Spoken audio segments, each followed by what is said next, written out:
ఇదిగో ఈయన ఏమంటున్నాడంటే ప్రతి ఇంట పండగంట జిఎస్టీ ఐటీ తగ్గింపులతో 2.5 లక్షల కోట్ల ఆదా అంట. పేద మధ్యతరగతికి డబుల్ బోనంజా. 2.5 లక్షల కోట్లు 5,000 కోట్లు ఆయనకే పోయినాయి కదా సార్. ఈ 2.5 లక్షల కోట్లలో మనం ఇలా పోదాం బయటికి, రేపు పోదాం, పోనీ ఇవాళే కదా అమలు అయ్యేది, ఉన్న ఫలంగా రేట్లు తగ్గకపోవచ్చు, రేపు పోదాం బయటికి, మనం తిరుగుదాం, అడుగుదాం. ఎవరికి తగ్గినాయి రేట్లు? ఏం తగ్గినాయి రేట్లు? మనకేమన్నా ఉపయోగమా? ఎట్లా ఉంటుంది అంటే ఇది మనకి ఈ జిఎస్టీలు తగ్గించి ఇంకో దాని మీద బాస్తారు మనల్ని.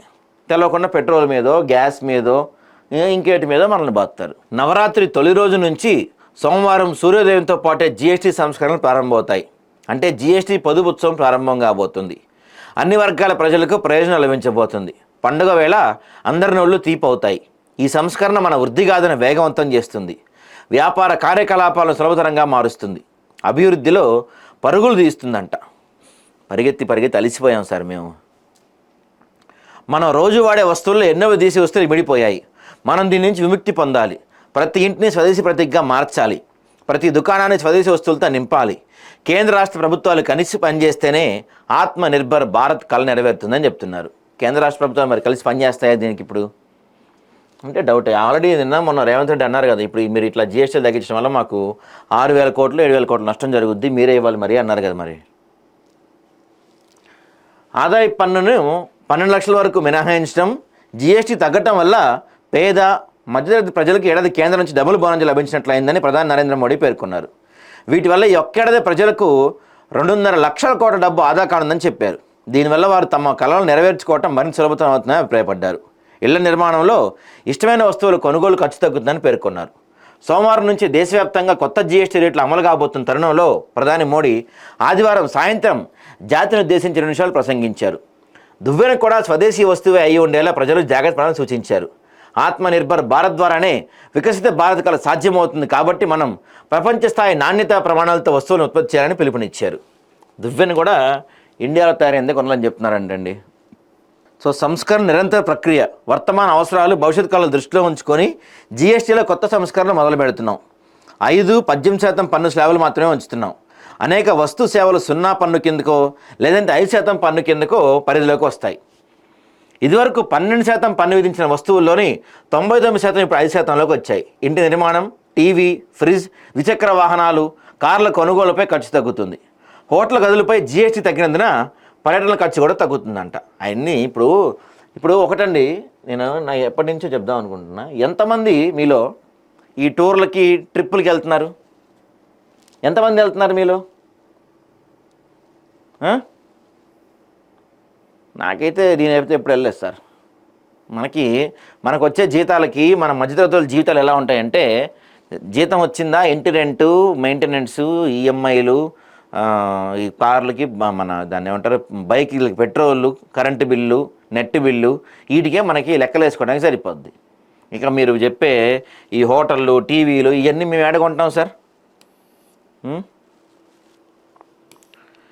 జిఎస్టీ కొత్త రేట్లు సోమవారం నుంచి అమల్లోకి వచ్చినందున 7,500 అంతకంటే తక్కువ అద్దె కలిగిన హోటల్ గదులపై 525 రూపాయలు ఆదాయం అవుతుందంట. అబ్బో, 7,500 రూమ్ హోటల్ రూమ్ పైన 500 రూపాయలు తగ్గిద్దంట.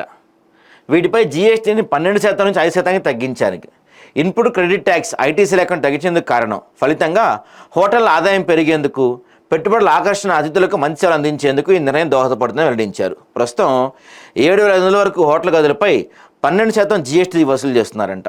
ఇప్పుడు ఒకటి షూట్గా అడుగుతానండి, మనలో ఎవరైనా ఒక రోజుకి 7,500 రెంట్ పెట్టి రూమ్ తీసుకొని ఎప్పుడైనా ఉన్నారా? మనలో ఒక్కళ్ళైనా, ఎప్పుడైనా మీరు చూస్తున్న వాళ్ళు ఎవరైనా ఒక్కళ్ళన్నా ఈ స్టార్ హోటల్ లేకపోతే 7,500 రూమ్ రెంట్ పెట్టుకొని 1 డే ఎప్పుడైనా ఉన్నారా మీరు? ఇప్పుడు దీనివల్ల 500 తగ్గితే మనకేంది, 1000 తగ్గితే మనకేంది? మనకేమైనా ఉపయోగమా అని అడుగుతున్నాను నేను. సో మొత్తం 375 రకాల ఉత్పత్తులు తగ్గబోతున్నాయంటండి. మందులు, నిత్యావసరాల ప్యాకులపై కొత్త ధరలు ముద్రించుకున్న విక్రయాల్లో మాత్రం తక్కువ ధరలు అమలు కావాలని ప్రభుత్వం ఇప్పటికే స్పష్టం చేసింది. ఎందుకు అమ్ముతారు వాళ్ళు? ఇప్పుడు మామూలుగా రోడ్ల మీద చిన్న చిన్న షాపులు ఉంటాయి, కిరాణా షాపులు ఉంటాయి, వాటికి వెళ్తే ఎంఆర్పి అంతే ఉంటుంది. వాడు ఎంఆర్పి మీదే అమ్ముతాడు మనకి. ఈ కొన్ని మాల్స్లో ఏమన్నా అమ్మచ్చేమో తెలియదు కానీ ఎంఆర్పి మీద అమ్ముతారుగా, ఎంఆర్పి ఇంతే ఉంది సార్ చూడండి అంటారు. ఇదేందా అంటే మాకు ఈ రేటుకే వచ్చింది, మేము ఈ రేటుకే అమ్ముతాం అంటారు. మరి వాళ్ళు హెల్త్ క్లబ్లు, సెలూన్లు, యోగా కేంద్రాలపై ఫేస్ పౌడర్, షేవింగ్ క్రీమ్, సబ్బులు వంటి వ్యక్తిగత సౌందర్యాలపై పన్నును 18% తగ్గించారంట. చూసారా, నేను చెప్పలా? మనకి మిగిలేదు పౌడర్ డబ్బాలు, మన ఫేస్ క్రీములు, షేవింగ్ క్రీములు, సబ్బులు, షాంపూలు. ఇవే మనకి ఇవి తగ్గగానే ఎక్కేయాలి. సాయంత్రం బట్టలు చింపాలా, కాషాయం బట్టలు వేయాలా, మోడీ జాతా జిందాబాద్, మోడీ జాతా జిందాబాద్ అనాలి. ఆ పౌడర్, ఆ సబ్బు పూసుకొని మనం ముఖాన. వీటి మీద మనకు వచ్చేది, వీటి వల్ల మనకి ఏంటి ఉపయోగం? హానికర ఉత్పత్తులపై మాత్రం జీఎస్టీ 25% నుంచి 40% పెరిగింది. ఈ తగ్గింపు వల్ల వ్యవస్థలో 2 లక్షల కోట్ల నగదు వస్తుందని ఆర్థిక మంత్రి పేర్కొన్నారు. ఆ 2 లక్షల కోట్లు మాకేం ఉపయోగపడుతుందని నేను అడుగుతున్నాను. ఆ 2 లక్షల కోట్లతో మీరు వీళ్ళ పేరేంది, అదానీలకి, అంబానీలకు ఏమన్నా కాంట్రాక్టులు ఇస్తారు, వాళ్ళకి రుణమాఫీలు చేస్తారు. ఈ మాల్యా లాంటి వాళ్ళకి, తర్వాత నీరవ్ మోదీ లాంటి వాళ్ళకి, మన సుబ్బిరామరెడ్డి లాంటి వాళ్ళకి, వీళ్ళకి మీరు రుణమాఫీలు చేస్తూ ఉంటారు. మాకేం ఉపయోగం? 2 లక్షల కోట్లు కాదు, 10 లక్షల కోట్లు వస్తే మాకేంటి ఉపయోగం? ఏం లేదు కదా. ఈ హానికర వస్తువులపై పెంచారంట, బాగా పెంచండి వాటిపైన. ఈ సిగరెట్లు, మందులు వాటిపైన మీ ఇష్టానుసారంగా పెంచండి. 40 కాదు 50 చేసినా పర్లా కదా. ఇప్పుడు సిగరెట్ ఉంది, సిగరెట్ ఎంత? 10 రూపాయలు ఉంటుందా, 15 రూపాయలు ఉంటుందా, 20 రూపాయలు ఉంటుందా సిగరెట్ ఎంత మరి? సో ఆ సిగరెట్ రేట్ని మీరు 20 రూపాయలు 40 రూపాయలు పెంచినా వాడు తాగటం మాండాడు, మాంతాడా? అప్పు చేసినా తాగుతాడు. అట్లానే ఈ మందు కూడా, బీరు ఒక 130, 140 ఉంటుంది అనుకోండి, మీరు 2 రూపాయలంగా 200 చేసినా వాడు తాగుతాడు, తాగకుండా ఆగడు. ఆగుతాడా? అట్లాంటి వాడిపైన పెంచండి, నష్టం లేదు.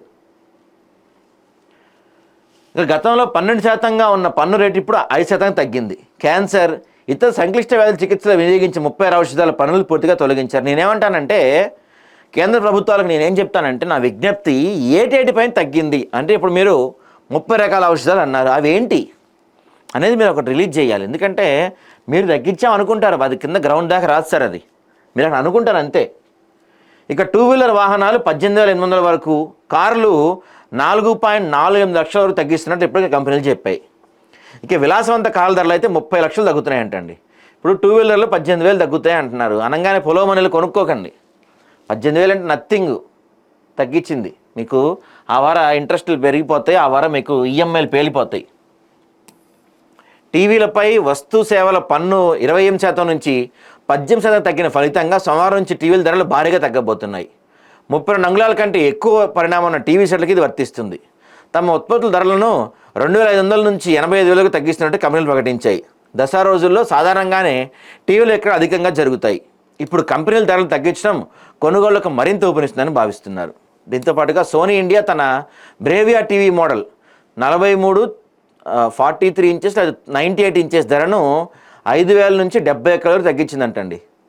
ఇక 43 ఇంచెస్ టీవీ 55,900 నుంచి 54,900కు, 55 అంగుళాల టీవీ ధర 2.5 లక్షల నుంచి 2.3 లక్షలకు దిగొచ్చింది. 20,000 తగ్గినాయి.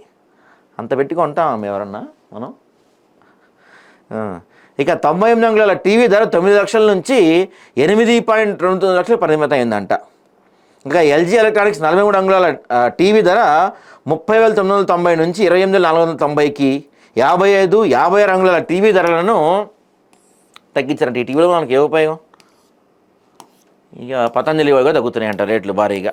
నేనేమంటాను, మనకి రెగ్యులర్గా అవసరం అయ్యే ఆయిల్స్ పైన, వాటిపైన ఎంత తగ్గుతున్నాయి, పాల ప్యాకెట్ పైన ఎంత తగ్గుతున్నాయి, పెట్రోల్ డీజిల్ని జీఎస్టీలోకి తీసుకురండి. పెట్రోల్ డీజిల్ జీఎస్టీలో తేకుండా మీరు వీటిని మిగతా వాటిని తగ్గించినా మాకు ఎటువంటి ఉపయోగం లేదు. దీనివల్ల 2.5 లక్షల కోట్లు మీకు ఆదాయం చేకూరుతుంది అన్నారు. ఆ 2.5 లక్షల కోట్లతో ప్రజలకి ఏ ఉపయోగం? 10 ఏళ్ల క్రితం మోడీ గారు రాకముందు స్విస్ బ్యాంక్లో నలుడు మొత్తం తెచ్చి ఇండియా అకౌంట్లో వేస్తా అన్నారు. ఎంత వేస్తా అన్నారు? 1,00,000 2 లక్షలు వేస్తా అన్నారు. ఇంకా చాలా పెండింగ్ ఉన్నారు. మరి ఎప్పుడు వేస్తారో ఏందో, మేము వెయిటింగ్ దానికోసం. అవన్నీ ఎప్పుడు వేస్తారు? మాకు ఈ 2 లక్షల కోట్లు మిగిల్చిన ఏం చేస్తారనేది మాకు తెలియదు.